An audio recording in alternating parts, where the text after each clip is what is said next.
Hello and welcome to the virtual world of English. From today we are going to begin our basic English grammar series. आज से हम अपनी basic English grammar series begin करने जा रहे हैं. इसमें हम इंग्लिश ग्रामर का हर एक टॉपिक डिस्कस करेंगे, लेकिन सबसे पहला जो टॉपिक हमने लिया है वो क्या है? ट्रांजिटिव और इंट्रांजिटिव वर्ब. अब ट्रांजिटिव और इंट्रांजिटिव वर्ब को चूज़ करने के पीछे सबसे बड़ा रीज़न ये है कि ये इंग्लिश ग्रामर का एक बहुत ही इंपॉर्टेंट टॉपिक है, लेकिन बहुत कम पढ़ाया जाने वाला टॉपिक है. और हर एक स्टूडेंट जो इंग्लिश पढ़ता है उसके माइंड में हमेशा एक डाउट रहता है कि which verb is transitive and which one is an intransitive verb, और आइडेंटिफाई कैसे करें हम. तो आज इस छोटे से सेशन में हम बहुत क्लियरली ट्रांजिटिव और इंट्रांजिटिव वर्ब्स को समझेंगे और सीखेंगे. और इसके बाद आपको कोई भी वीडियो, कोई भी बुक, किसी भी चीज़ की ज़रूरत नहीं पड़ेगी. But make sure you watch this video completely. आप वीडियो को स्किप ना करें, पूरा वीडियो देखें. And before we begin and start our session, make sure you have liked, subscribed and shared the channel. So let us begin our topic. अब जैसा कि हमने बताया कि हर किसी के माइंड में डाउट होता है, लेकिन अगर जो आपको लगता है कि आपको ट्रांजिटिव और इंट्रांजिटिव वर्ब्स आते हैं, तो हमने आपके लिए दो सेंटेंसेस को लिखा है बोर्ड पे. इन दो सेंटेंसेस में एक एक वर्ब है, इसको हमने सर्कल किया है, और आप कमेंट सेक्शन में मेंशन करें कि कौन सा वर्ब इसमें ट्रांजिटिव है, कौन सा इंट्रांजिटिव है. पहला सेंटेंस है ही रोट अ लेटर. दूसरा सेंटेंस है ही लाफ्ड लाउडली. अब इतना सबको पता होना चाहिए, and please make a note of this, कि हर एक सेंटेंस में, इंग्लिश के एक कंप्लीट सेंटेंस में जो मीनिंगफुल सेंटेंस है, जो एक मीनिंग क्लियर कर रहा है, उसमें एक वर्ब का होना बहुत ज़रूरी है. And it is compulsory. Without a verb a sentence will never be complete. बिना वर्ब के एक सेंटेंस कभी भी कंप्लीट नहीं हो सकता है. तो पहले सेंटेंस में रोट, दूसरे सेंटेंस में लाफ्ड. अब ये दोनों सेंटेंसेस में जो दोनों वर्ब्स दिए हुए हैं, कौन सा ट्रांजिटिव है, कौन सा इंट्रांजिटिव है, आप कमेंट सेक्शन में मेंशन करें. So without wasting any time, let us begin our session for today. We will use PowerPoint slides. बीच बीच में हम आप पे भी डिस्कस करेंगे और आपको हर एक एग्जाम्पल एक बहुत ही डिटेल तरीके से पढ़ाएंगे. लेकिन PowerPoint स्लाइड्स के थ्रू हम डेफिनेशंस को देखेंगे, ट्रांजिटिव वर्ब्स, इंट्रांजिटिव वर्ब्स. लेकिन सबसे पहली स्लाइड में हम देखेंगे कि हम आज पढ़ने क्या जा रहे हैं. What is going to be the content of today's session? So let us have the first slide. First slide में आप देख सकते हैं कि हम टॉपिक बाय टॉपिक आज क्या कवर करने वाले हैं, वो हमने सबसे पहले आपको बता दिया है. सबसे पहले हम पढ़ेंगे वर्ब, क्योंकि जब ट्रांजिटिव और इंट्रांजिटिव वर्ब को पढ़ते हैं तो वर्ब का जानना बहुत ज़रूरी है, और तभी हम आगे बढ़ पाएंगे. तो वर्ब को हम क्लियरली समझेंगे, उसके जो दो काइंड्स होते हैं, ट्रांजिटिव और इंट्रांजिटिव, जो हमारा आज का टॉपिक है, उसको हम पढ़ेंगे. फिर ऑब्जेक्ट्स और ऑब्जेक्ट कितने काइंड के होते हैं वो पढ़ेंगे. कुछ एग्जाम्पल्स ट्रांजिटिव के लेंगे, कुछ एग्जाम्पल्स इंट्रांजिटिव के लेंगे. उसके बाद obviously it becomes very important to have a test of the entire session. तो हम आपको कुछ सेंटेंसेस देंगे, उन सेंटेंसेस के आंसर्स आपको कमेंट सेक्शन में, आप जब पूरा वीडियो देख लें तो आप मेंशन कर सकते हैं. And that is how you will be able to assess whether you know the transitive verbs और not. And we will make sure that once you have watched this complete video, you don't need any other help for transitive and intransitive verbs. So let us have the first slide. चलिए हम सबसे पहली slide देखते हैं, जिसमें हम देखेंगे कि verb क्या है. सबसे पहली स्लाइड में हम देखते हैं तो हमको डेफिनेशन मिलती है वर्ब की, और वो क्या है? डेफिनेशन वर्ब का कहता है कि a verb is a word और a combination of words. Verb क्या है? एक वर्ड है या कॉम्बिनेशन ऑफ वर्ड्स है that indicates action. कोई भी वर्ड जो एक्शन बताता है, जैसे साउथ मूवीज़ में बहुत सारा एक्शन होता है, आप देखते हैं, तो कैसा भी एक्शन हो, वो वर्ड जो किसी भी एक्शन के होने को बताता है, वो क्या होता है? वर्ब होता है.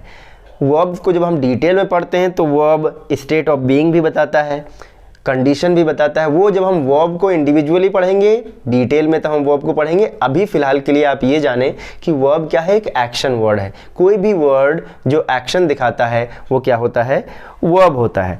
A verb is a part of sentence that tells us what the subject performs. अब इतना भी सबको पता होना चाहिए कि हर एक सेंटेंस में एक सब्जेक्ट होता है, एक प्रेडिकेट होता है. तो सब्जेक्ट कोई काम करता है, और जो वर्ड ये बताता है कि कौन सा काम हो रहा है, वही होता है आपका verb. A verb is a word that tells us what the subject perform. Subject क्या करता है. और अब सबसे इम्पॉर्टेंट लाइन जो वर्ब और इसकी वैल्यू को इंग्लिश में सम अप करती है, वो है कि verbs are the heart of English language. तो वर्ब क्या है? इंग्लिश का हार्ट है। जैसे ह्यूमन बॉडी बिना हार्ट के नहीं सर्वाइव कर सकती है, नहीं फंक्शन कर सकती है, वैसे पूरा इंग्लिश बिना वर्ब के सर्वाइव नहीं कर सकता है। एंड आई होप इसी स्टेटमेंट से आपको वर्ब का इंपॉर्टेंस बहुत क्लियर हो गया होगा। And I hope everyone has understood what a verb is. आप स्क्रीनशॉट ले लें and then we will discuss it on the board. So I hope you have understood the definition of the verb. हम थोड़ा सा और इसको easy करेंगे और आपके लिए एक और डेफिनेशन लिखेंगे, बहुत इजी वाला, ठीक है। verb is a word which shows an action। कोई भी वर्ड जो एक्शन दिखाता है, कोई भी वर्ड हो सकता है। एग्जाम्पल हमने स्लाइड में देखा था, हम फिर से देख लेते हैं। एग्जाम्पल, स्विम, स्विम करते हैं आप, वो क्या है? वर्ब है। आप रन करते हैं, दौड़ते हैं, वो काम है, वर्ब है। ईट, फिर सिट, क्राई। अब आप सोचते होंगे कि सिट, क्राई ये सब भी एक वर्ब है। जी बिल्कुल वर्ब है। प्ले, हिट, किसी को आपने मार दिया, वो भी क्या है? वर्ब है। सो ये सारे कॉमन वर्ड्स जो आपने आज तक नहीं सोचा होगा कि ये वर्ब है, वो भी वर्ब है, ठीक है। So swim, run, eat, sit, cry, play, hit and you can add on to this list and the list continues, ठीक है। तो वर्ब हमने समझ लिया कि वर्ब क्या है। वर्ब कोई भी एक्शन वर्ड है। जब हम ट्रांजिटिव और इंट्रांजिटिव पढ़ रहे हैं तो फिलहाल के लिए हम इतना ही जानेंगे कि वर्ब क्या है, एक्शन वर्ड है, और वो एक्शन वर्ड कोई भी हो सकता है। Swim, run, eat, sit, cry, play, hit, okay, and words like this जो कि क्या दिखाते हैं? एक्शन दिखाते हैं। Verb is clear. And now let us continue our topic and we will see in the next slide what we have for you, ठीक है। तो चलते हैं हम नेक्स्ट स्लाइड पे।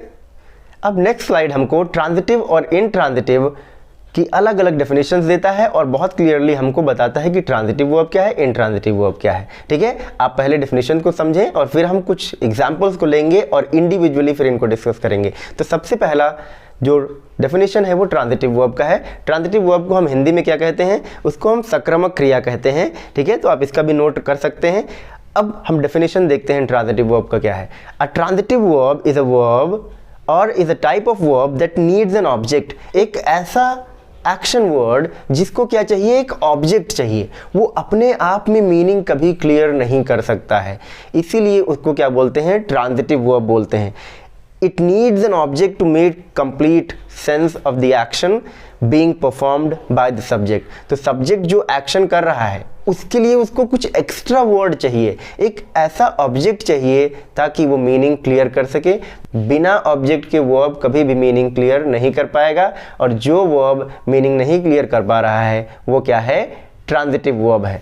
So again I will repeat, फिर से हम आपको बताएंगे कि ट्रांजिटिव वर्ब ऐसा वर्ब होता है जिसको ऑब्जेक्ट चाहिए, बस इतना समझें। अब हम आते हैं इंट्रांजिटिव पे। तो इंट्रांजिटिव उसी का क्या है? उल्टा है। इंट्रांजिटिव अपने आप में कंप्लीट होता है, उसको कोई भी एक्स्ट्रा ऑब्जेक्ट नहीं चाहिए। अब ऑब्जेक्ट आपके मन में आ रहा होगा कि ये ऑब्जेक्ट क्या है। तो ऑब्जेक्ट जब हम आगे पढ़ेंगे तो हम जानेंगे कि ऑब्जेक्ट क्या है, और ऑब्जेक्ट के भी टाइप होते हैं और बहुत इंपॉर्टेंट पार्ट है वो ट्रांजिटिव वर्ब का, ठीक है। तो ट्रांजिटिव वर्ब ऑब्जेक्ट चाहिए मीनिंग क्लियर करने के लिए, और इंट्रांजिटिव वर्ब को ऑब्जेक्ट नहीं चाहिए। इंट्रांजिटिव वर्ब का डेफिनेशन जल्दी से देख लें, you can take the screenshot as well, ठीक है। An intransitive verb is a verb that does not necessarily require an object to make sense of the action being performed by the subject in a sentence और a context. तो intransitive verb transitive का उल्टा है, उसको कोई भी object नहीं चाहिए, अपने आप में वो कंप्लीट होता है। अभी जब हम सेंटेंस पढ़ेंगे, अभी हो सकता है थोड़ा सा चीज़ें आपको कंफ्यूजिंग लग रही होंगी, लेकिन जब हम हर एक टॉपिक का एग्जाम्पल लेंगे तो और चीज़ें आसान हो जाएंगी। So take the screenshot and know the definition. Transitive verb needs an object to complete the meaning, intransitive verb doesn't need the object. That is the basic and the most appropriate definition of transitive and intransitive verbs. Let us move and have the next slide. तो I hope अभी तक आपको चीज़ें समझ में आ रही होंगी, आपको वर्ब समझ में आया, ठीक है। वो आपके कुछ एग्जांपल्स हमने देखे और फिर ट्रांजिटिव और इंट्रांजिटिव वर्ब का बेसिक डेफिनेशन आपको समझ में आ गया होगा। I hope all of you have understood. So let us have the next slide and see. अब हम ट्रांजिटिव और इंट्रांजिटिव को कुछ एग्जांपल्स के थ्रू समझेंगे और यहीं से आपका पूरा टॉपिक क्लियर हो जाएगा। So let us continue forward and see the next slide of ours, right. Transitive and intransitive verb. अब हम ट्रांजिटिव वर्ब को डिटेल में पढ़ते हैं। So shall we have our next slide? Yes. So transitive verb. अब transitive verb क्या है? Transitive verb, इसका डेफिनेशन देखें आप, हम पहले भी पढ़ चुके हैं, सेम डेफिनेशन यहाँ पे भी है। इज अ वर्ब और a type of verb that needs an object to make complete sense of the action being performed by the subject. इसको ऑब्जेक्ट चाहिए। अब हम आते हैं इसके हिंदी डेफिनेशन पे, तो हम जल्दी से हिंदी डेफिनेशन भी देख लेते हैं। इस प्रकार की क्रिया से कर्म का बोध होता है। इस प्रकार के वाक्य में क्रिया को, वर्ब को व्हाट या होम, ये सवाल पूछने पर कुछ ना कुछ जवाब मिलता है। ये बहुत इंपॉर्टेंट लाइन है और इसी से पूरा आपका टॉपिक क्लियर हो जाएगा कि ट्रांजिटिव वर्ब ऐसा वर्ब होता है जिसके बाद व्हाट या होम का क्वेश्चन बनता है, और जब व्हाट और होम का क्वेश्चन आप पूछेंगे ट्रांजिटिव वर्ब को पढ़ने के बाद, तो उसका कोई ना कोई आंसर मिलेगा। और अगर जो आपको आंसर मिल रहा है, इसका मतलब कि वो क्या है? ट्रांजिटिव वर्ब है। कुछ एग्जाम्पल्स आप देख सकते हैं, हमारी स्लाइड में दिए हुए हैं। पहला एग्जाम्पल है, father scolded Anita, Anuj bought a pen from the store, Sunil brought a beautiful present for his friend, Ahana has ordered a pizza for her classmates. तो ये 4 एग्जाम्पल्स हमने लिए हैं, ठीक है। So take the screenshot of this and now we will see and I will give you the explanation of transitive verbs on the board. हम हर एक एग्जाम्पल को डिस्कस करेंगे, लेकिन सबसे पहले अब हम देखते हैं कि ट्रांजिटिव वर्ब क्या है, ठीक है, और डिटेल में समझते हैं, ठीक है। सो ट्रांजिटिव वर्ब अभी तक आपने समझ लिया कि उसको क्या है? ऑब्जेक्ट चाहिए। अब मान लीजिए मैं आपको एक सिचुएशन देता हूँ, आप रास्ते में जा रहे हैं, आपको क्या मिलता है? 20 रुपये का नोट मिल जाता है, ठीक है, या 20 रुपये तो बहुत कम हो गया, छोड़िए, 2000 का नोट मिल जाता है ना। 2000 मिलेगा तो सबको खुशी होगी, everyone will be happy, right. So अब 2000 रुपये का नोट आपको मिलता है, आपको बड़ी खुशी होती है कि आप घर जाएंगे, आप अपनी मदर को बताएंगे, आपको क्या मिलेगा? शाबाशी मिलेगा। या फिर आप अपने फ्रेंड्स को जाएंगे बताएंगे और सब जा करके पार्टी करेंगे। तो फिर आप जाते हैं अपनी मदर के पास और अपनी मदर को बताते हैं, क्या जाते हैं? बोलते हैं आई फाउंड। आप बस इतना बोलते हैं, आई फाउंड, है ना। अब क्या है? फाउंड। फाउंड एक वर्ब है ना। जब आप कोई चीज़ फाइंड करते हैं, खोजते हैं, तो वो क्या है? वर्ब है कि नहीं है। अब आप बोलते हैं मदर से, मदर, आप दौड़ते दौड़ते दौड़ते दौड़ते जाते हैं और मदर से बोलते हैं, because you feel that mother will be happy that you have found 2000 rupees और she will give you blessings. अब आप जाते हैं दौड़ते दौड़ते, आप कहते हैं मदर से आई फाउंड। अब आपकी मदर कहती हैं कि क्या? What you found. आप फिर से कहते हैं आई फाउंड। अब फिर वो कहती हैं, आप फिर कहते हैं आई फाउंड। तो ऐसे ही ये प्रोसेस पूरा चलता रहता है और आप जब क्लियर नहीं कर पाते हैं कि आपको क्या मिला, तो फिर आपको आपकी मदर से उल्टा रिटर्न गिफ्ट मिल जाता है, और वो क्या गिफ्ट होगा आप खुद जान सकते हैं, है कि नहीं। सो आई फाउंड। अब जल्दी से अगर जो आपने इसका मीनिंग नहीं क्लियर किया इस पूरे सेंटेंस का, तो आप क्या पड़ जाएंगे? मुसीबत में पड़ जाएंगे, you will be in trouble. So I found, क्या found? I found a 2000 rupee note. अब देखिए ये मीनिंग क्लियर हो गया, और आपने जैसे ही बताया आई फाउंड अ 2000 रुपी नोट, आपका मीनिंग क्लियर। सो अभी तक आप अटके हुए थे आई फाउंड। तो देखिए ये वर्ब तो है, ये वर्ब तो है, लेकिन अगर जो आप इसको हटा दें, इतना पार्ट आप छिपा दें, तो ये मीनिंग क्लियर कर पा रहा है? नहीं क्लियर कर पा रहा है। इसीलिए इसको किसके ऊपर डिपेंड करना पड़ रहा है? ऑब्जेक्ट के ऊपर। तो ये क्या हो गया इसका? ऑब्जेक्ट। और क्या बोला था हमने डेफिनेशन में कि ट्रांजिटिव वर्ब के बाद आपको व्हाट या होम का क्वेश्चन बनता है अगर जो, और उसका आंसर मिल रहा है, तो वो क्या है? ट्रांजिटिव वर्ब है। तब देखिए आपकी मदर पूछेंगी व्हाट यू फाउंड, आपने बोला a 2000 rupee note, meaning is clear, you are happy and everyone is happy, right और नॉट। लेकिन अगर जो आप यहीं पे अटके रहते, अगर जो आपको ये नहीं मिलता अ 2000 रुपी नोट, आपने ये ऑब्जेक्ट नहीं यूज़ किया होता, तो आप यहीं पे अटके रहते और आपकी बात क्लियर नहीं हो पाती। तो ये क्या है? ये आपका है ट्रांजिटिव वर्ब। जिस भी वर्ब को पढ़ने के बाद किसका क्वेश्चन बने? व्हाट का क्वेश्चन बने या होम का क्वेश्चन बने, तो वो क्या होता है, ट्रांजिटिव वर्ब होता है। आई होप इतना क्लियर हो गया। अब हम अपने चारों एग्जाम्पल्स को जल्दी से बोर्ड पे लिखते हैं and then we will discuss each of the examples. तो आप देख सकते हैं आपके सामने चारों एग्जाम्पल्स बोर्ड पे लिखे हुए हैं और हम एक एक एग्जाम्पल अब डिस्कस करेंगे डिटेल में। पहला एग्जाम्पल है फादर स्कोल्डेड अनीता, दूसरा है Anuj bought a pen from the store, तीसरा है Sunil brought a beautiful present for his friend, fourth है Ahana has ordered a pizza for her classmates. तो हम सबसे पहला एग्जाम्पल देखते हैं, फादर स्कोल्डेड अनीता। अब हम अनीता को छुपा देते हैं, ठीक है। अब खाली इतना पढ़िए आप, फादर स्कोल्डेड, क्या ये मीनिंगफुल सेंटेंस है? नहीं है, it is not. Father scolded, आप हमेशा एक क्वेश्चन बनेगा आपके दिमाग में, किसको स्कोल्ड किया? मुझको किया, तुमको किया, किसको किया? क्लियर करो, है कि नहीं? बिकॉज क्लियर नहीं हो रहा। तो फादर स्कोल्डेड अनीता, जैसे ही आप अनीता को लेकर के आते हैं वापस, मीनिंग क्लियर। तो ये वर्ड जो है स्कोल्डेड, ये क्या है? ये ट्रांजिटिव वर्ब है, क्योंकि इसको एक ऑब्जेक्ट चाहिए अपना मीनिंग क्लियर करने के लिए, अकेले नहीं क्लियर कर सकता है। अब दूसरा देखते हैं, अनुज बॉट। अब खाली इतना पढ़ें, अब पीछे का भूल जाए, खाली अनुज बॉट। तो अनुज बॉट, उसने क्या खरीदा? एक क्वेश्चन बन रहा है कि नहीं? यहाँ पे होम का क्वेश्चन बन रहा था, यहाँ पे वॉट का क्वेश्चन बन रहा है।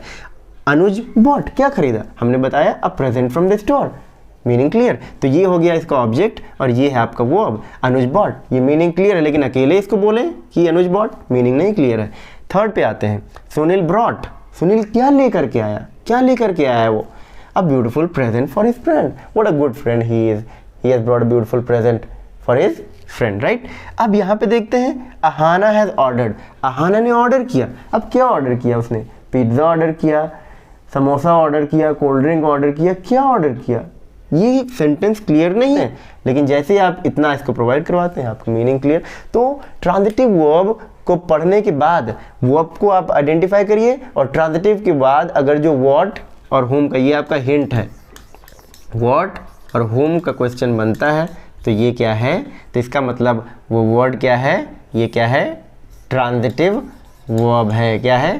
ट्रांजिटिव वर्ब है। सिंपल टर्म्स में जो वर्ब अपने आप पे इंडिपेंडेंट नहीं है वो क्या है? वो क्या है? ट्रांजिटिव वर्ब है। फादर स्कोल्डेड, किसको स्कोल्ड किया? अनीता को। अगर जो अनीता यहाँ पे नहीं होती, मीनिंग क्लियर नहीं है। अनुज बॉट, क्या खरीदा उसने? मीनिंग क्लियर नहीं है। जैसे आपने अब पेन फ्रॉम द स्टोर दिया। सुनील ब्रॉट, क्या लेकर के आया वो? Beautiful present. Ahana has ordered, what has she ordered? तो व्हाट और होम का क्वेश्चन अगर जो बनता है तो इसका मतलब ट्रांजिटिव वर्ब है। And now I think all your queries and questions related to transitive verbs are clear. Transitive verbs are the verbs which need an object to complete their meaning, and after reading the transitive verb, अगर जो आपको transitive verb identify करना है तो आपको क्या करना है कि verb को आप identify करिए। इसीलिए मैंने बोला था कि verb को जानना बहुत ज़रूरी है। फिर आप क्वेश्चन पूछिए what और whom। आपको अगर जो क्वेश्चन का आंसर मिल रहा है तो इसका मतलब कि वो verb क्या है? transitive verb है। I hope it is clear. Let us move to the next slide. अब हम ऑब्जेक्ट की जब बात आती है तो हम ऑब्जेक्ट देख लेते हैं कि ऑब्जेक्ट क्या होता है और ऑब्जेक्ट के दो काइंड्स क्या होते हैं, ठीक है। तो सबसे पहले हम अब स्लाइड देखेंगे और उस स्लाइड से डेफिनेशन को देखेंगे और फिर हम समझेंगे कि ऑब्जेक्ट क्या होता है, ठीक है। सो let us have the next slide. अब आप देख सकते हैं इस स्लाइड में कि ऑब्जेक्ट दो तरीके के होते हैं, डायरेक्ट ऑब्जेक्ट और इनडायरेक्ट ऑब्जेक्ट। डायरेक्ट ऑब्जेक्ट क्या होता है? The object that receives the action directly is called direct object, ठीक है। उसके नीचे एक बहुत बड़ा क्लू दिया हुआ है, it answers the question what. तो जो भी पार्ट व्हाट का क्वेश्चन आंसर करता है वो क्या है? डायरेक्ट ऑब्जेक्ट है। और हम अब इनडायरेक्ट ऑब्जेक्ट देखते हैं। Indirect object is the word और phrase that receives the direct object. और इनडायरेक्ट ऑब्जेक्ट क्या है? जो डायरेक्ट ऑब्जेक्ट को रिसीव करता है। रिसीवर जो डायरेक्ट ऑब्जेक्ट का होता है वो क्या होता है? एक इनडायरेक्ट ऑब्जेक्ट होता है। और इनडायरेक्ट ऑब्जेक्ट किसका आंसर करता है? होम का आंसर करता है। अब हम फिर से वापस आएंगे बोर्ड पे और डिस्कस करेंगे और उन्हीं एग्जांपल्स के साथ हम समझेंगे डायरेक्ट ऑब्जेक्ट और इनडायरेक्ट ऑब्जेक्ट को। So let us see what we have for you regarding the direct object and the indirect object. So let us have the same examples. Father scolded. अब यहाँ पे कौन सा क्वेश्चन बन रहा है? व्हाट का? व्हाट डिड फादर स्कोल्ड और होम किसका क्वेश्चन बन रहा है? यहाँ पे बन रहा है होम का क्वेश्चन। तो होम का क्वेश्चन बन रहा है, इसका मतलब अनीता क्या है? ये इनडायरेक्ट ऑब्जेक्ट है। क्या है? इनडायरेक्ट ऑब्जेक्ट, ठीक है। अब यहाँ पे पढ़े हैं, दूसरा सेंटेंस पढ़ते हैं। Anuj bought a pen from the store. Anuj bought a pen, तो क्या उनसे क्वेश्चन बन रहा है, व्हाट का क्वेश्चन बन रहा है कि what did Anuj buy, he bought a pen. तो व्हाट क्या है ये, यहाँ पे a pen from the store, ये क्या है, ये डायरेक्ट ऑब्जेक्ट है, क्योंकि ये किसका आंसर कर रहा है, ये व्हाट का आंसर कर रहा है, तो ये क्या है, डायरेक्ट ऑब्जेक्ट। तो जो पार्ट व्हाट का आंसर करे वो डायरेक्ट ऑब्जेक्ट, जो पार्ट होम का आंसर करे वो इनडायरेक्ट ऑब्जेक्ट। बस इतनी सी बात है और कुछ नहीं, ठीक है। अब यहाँ पे एक क्वेश्चन और देख लेते हैं। सुनील ब्रॉट, तो होम सुनील ब्रॉट और what Sunil brought, what a beautiful present, तो व्हाट का क्वेश्चन बना, तो इसका मतलब ये क्या है, डायरेक्ट ऑब्जेक्ट है, ठीक है।